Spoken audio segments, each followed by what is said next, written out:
오늘 우리가 살펴볼 시편 45편은 왕이 결혼할 때 왕과 신부에게 불러주던 결혼 노래로 알려져 있습니다. 많은 학자들은 결혼하는 신랑을 다윗으로 추측합니다. 그렇다면 오늘 본문은 결혼하는 신랑 다윗 왕과 신부에게 불러주었던 축가라고 생각하면 됩니다. 이 축가는 이런 순서로 진행되는데요. 먼저 신랑인 왕을 찬양하며 왕에게 해주고 싶은 말을 전합니다. 그 후 신부에게 전하고 싶은 말을 노래하고요. 마지막으로 그들을 축복해주며 이 축가는 끝마칩니다.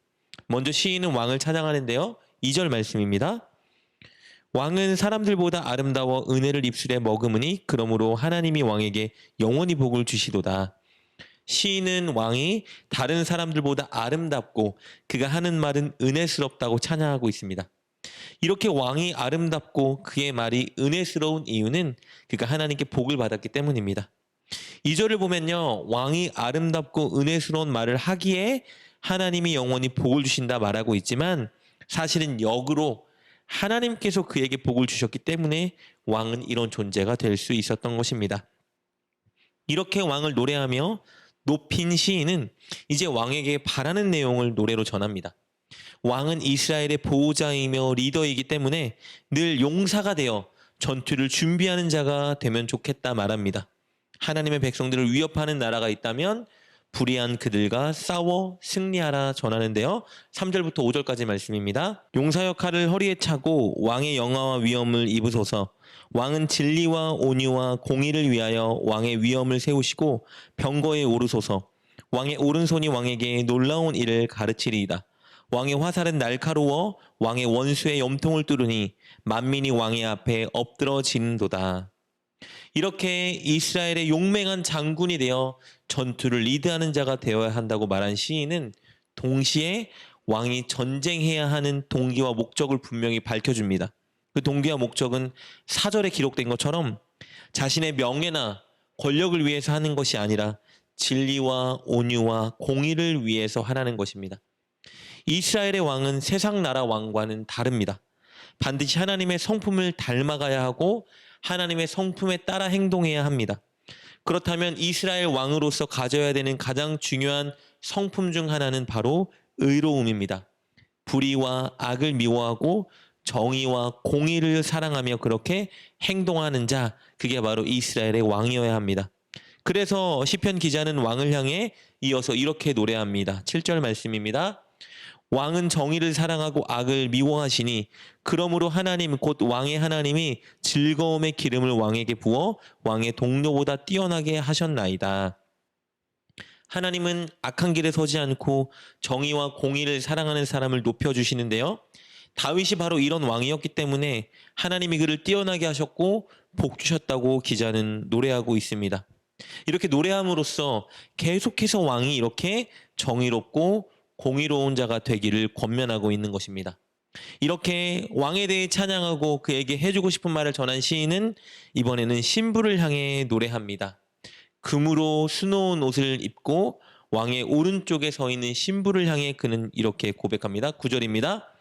왕이 가까이 하는 여인들 중에는 왕들의 딸이 있으며 왕후는 오빌의 금으로 꾸미고 왕의 오른쪽에 서도다. 왕의 오른편에 서서 예식을 하고 있는 신부에게 이제 시편 기자는 권면합니다. 그 권면의 내용은요. 이제 떠나온 자기 집과 백성을 잊고 남편에게 순종하며 연합하라는 것입니다. 10절입니다. 딸이여 듣고 보고 귀를 기울일지어다. 내 백성과 내 아버지의 집을 잊어버릴지어다. 그렇게 할 때 남편의 사랑이 늘 그녀를 향할 것이고 두로의 딸이 그녀에게 예물을 바치고 심지어 백성들의 부자들이 그녀에게 선물을 바칠 것이라 축복합니다. 이 축복은 그녀가 풍성한 삶을 보장받고 존귀한 자가 될 것이라는 축복입니다. 11절 12절입니다. 그리하면 왕이 내 아름다움을 사모하실지라 그는 내 주인이시니 너를 그를 경배할지어다. 두로의 딸은 예물을 드리고 백성 중 부한 자도 내 얼굴 보기를 원하리로다. 이렇게 신랑과 신부를 찬양하고 그들에게 축사를 전한 시인은 끝으로 신랑과 신부를 축복합니다. 그들이 낳을 후세들이 왕의 보좌를 이을 것이며 그 가문이 영원히 보존될 것이라 축복합니다. 16절 17절입니다. 왕의 아들들은 왕의 조상들을 계승할 것이라. 왕이 그들로 온 세계의 군왕을 삼으리로다. 내가 왕의 이름을 만세에 기억하게 하리니 그러므로 만민이 왕을 영원히 찬송하리로다. 이렇게 신랑과 신부의 결혼을 축하하는 오늘 본문이 우리에게 주고 있는 교훈은 무엇일까요? 유대인들은 이 시에서 신랑을 하나님으로, 신부를 이스라엘 자신들로 해석하여 적용했습니다. 우리는 예수님을 우리의 신랑으로, 우리 교회를, 그리고 우리들을 예수님의 신부로 적용하여 교훈을 얻을 수 있습니다. 우리의 신랑 예수님은 우리를 유혹하고 공격하는 사단의 세력과 맞서 싸우시고 우리를 지켜 보호해 주시는 용사이십니다. 그리고 악과 불의를 미워하시고 정의와 공의를 사랑하고 행하시는 분이고, 무엇보다 아름다운 성품과 은혜의 말씀을 전해주는 분입니다.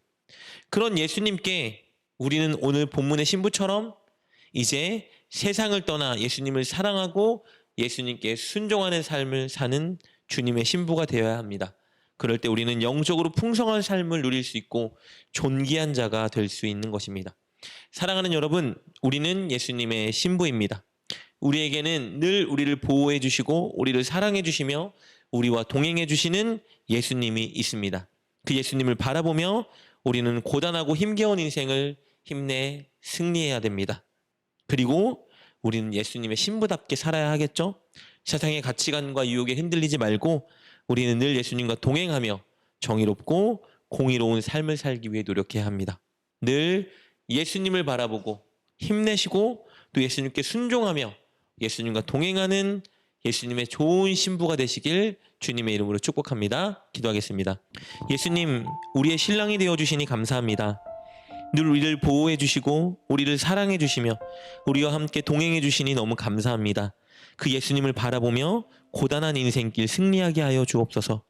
그리고 예수님의 좋은 신부답게 예수님께 순종하며 정의와 공의를 행하는 우리가 되게 하여 주옵소서. 예수님의 이름으로 기도드립니다. 아멘. 오늘 말씀을 통해 깨닫고 결단한 것은 무엇입니까?